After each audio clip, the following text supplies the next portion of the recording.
What's up, ladies, gentlemen, people, extraterrestrial aliens and everything in between? Time for episode 3 of this series, where we will be taking a look at a clip from Naga's Pharah in the Countdown Cup against the Fuel. So it's 2-2 and we are heading into the final round of Oasis to decide who takes the series and the first match of Stage 4. Earlier in the map, Naga has primarily been on Pharah aside from the second half of Point 2 where he switches to Sombra, and so far the Eternal have only lost about 2 fights on the Pharah, so they are confident in their ability to run it again, so they do so. What happens next is an incredible play that took a lot of aim, teamwork, and stalling. So rolling out the gates, the Fuel decide that it's finally time to mirror the Pharah. This entire map Sparkle has been on Tracer and the Fuel only found success with it when Naga got off the Pharah and switched to Sombra, and Fuel know the Eternal won't put Naga on Sombra to start the round considering for the past 2 rounds they started on Pharah, so they realize that they'll have to either mirror the Pharah or put Sparkle on Hitskin, and obviously mirroring the Pharah is the better call. Sparkle is an incredible Pharah. We already reviewed some of his Pharah play earlier in this series, so it's going to be a tough task for Naga to beat Sparkle in the Pharah mirror, but Naga is up for the challenge. Looking at the rest of the composition from each side, they are running relatively similar comps. Ana Mercy for both sides, which is the ideal support line for running an offensive Pharah, but the Fuel opt for a Winston Diva while the Eternal go Ball Diva. This is a crucial difference seeing as the ball can help set up the Pharah with pile drives and boops. Winston can't do that, and not only that but his bubble can't even reach a Pharah. The Fuel are only running Winston because it's a comfort pick for Fearless, even though the ball will always be the better option of the two when running Pharah. Then for the second DPS the Fuel opt to go with Sombra and the Eternal opt to go with Tracer. Both have their pros and cons in this composition.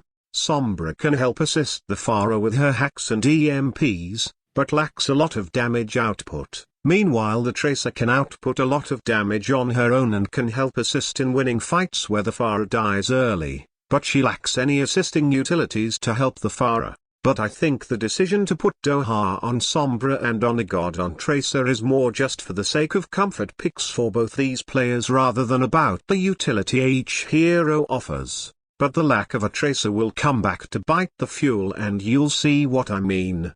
So the fight starts and immediately the two Pharahs are brawling it out in the skies. Not much to see here until Hanbin comes flying in to help kill Naga, and he gets him very low but still isn't able to finish him off, so him and the rest of the Fuel disengage around the Mega Pack room. Naga then rotates accordingly as he conk blasts over to the other side of the Mega Pack room to see Dan getting dove by both tanks. He begins to fire as Dan falls back to cover, and as he is doing this Con hits a big nade onto both tanks forcing them to fall back. But as they are doing that, Naga hits another rocket onto both tanks, demeching Hanbin and getting Fearless dangerously low. Fearless was lucky to get out alive.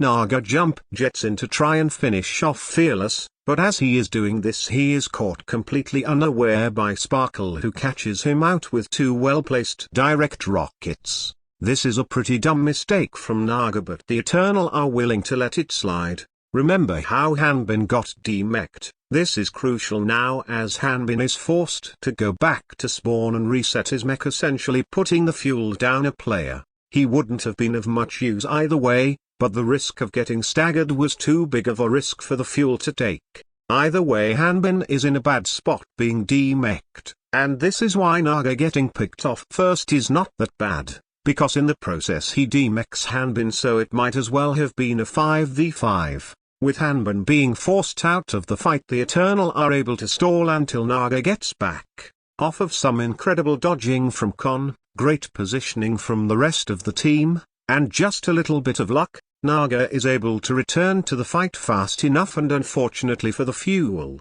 Hanbin doesn't have enough booster fuel to reach Sparkle, and with Vestola pressuring Jexay just out of beam range, Sparkle has lost all defensive tools. And what's even more sad is that he was 3 HP off from being able to survive another rocket. A direct rocket would do 120 damage, and since Naga didn't have damage boost, Sparkle would have survived if it wasn't for that split second where Jexay's beam is detached. So Sparkle is now dead after an incredible mid-air shot, and during this time Jexay's guardian angel has just come off cooldown, so he is in the animation of flying over to help Sparkle. But now that Sparkle is dead, he walks right into the crosshair of Naga and is taken out as well. Now I'd like to point out that these kind of small split-second differences can be the deciding factor between winning and losing in so many situations. In a fast-moving game like Overwatch, teamfights, maps, and even matches can sometimes come down to a situation like this.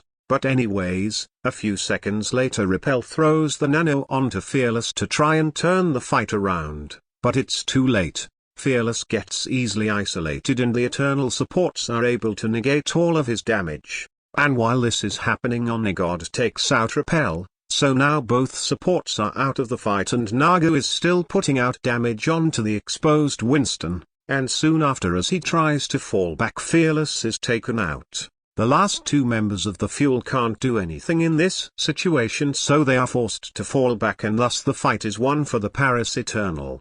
Overall, this play was made possible by some incredible mechanics from Naga, great stalling from the rest of the team, and just a little bit of luck with Jexay's beam being detached. And that's gonna do it for this one, guys. If you enjoyed the video, make sure to like and subscribe for more. And until the next episode, bye bye.